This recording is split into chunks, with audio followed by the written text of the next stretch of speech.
म्हणवी तो पतित सखा देई, अघमुक्ती विनम्र जना.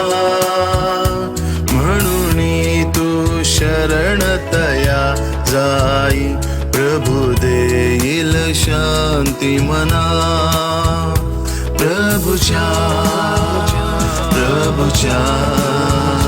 प्रभुच्या धर बांध्य पदा, जगदुधारक गुरु राजाच्या न दुर्जा पथ मुक्ती पदा.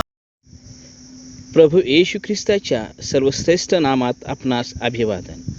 पवित्र शास्त्र बायबलमधून मत्तईकृत शुभवर्तमानाच्या अध्याय 11 व वचन 29 मध्ये आम्ही असे वाचतो, मी जो मनाचा सौम्य व लीन आहे त्या माझे जू आपणावर घ्या व माझ्यापासून शिका, म्हणजे तुमच्या जीवाला विसावा मिळेल.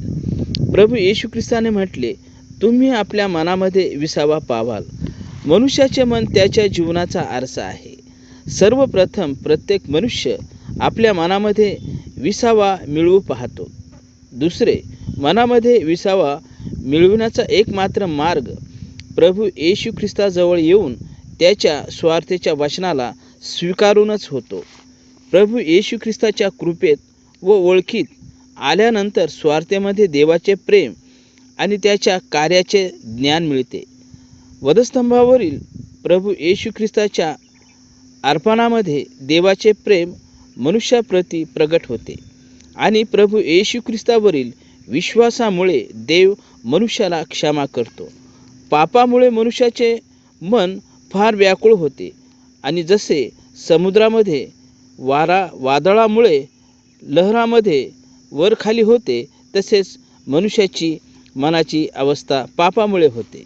परंतु जो कोणी प्रभू येशू ख्रिस्ताला आपल्या जीवनात प्रभू व तारणकर्ता म्हणून स्वीकारतो, त्याच्या पापाची क्षमा झाल्यामुळे त्याच्या मनाला विसावा प्राप्त होतो.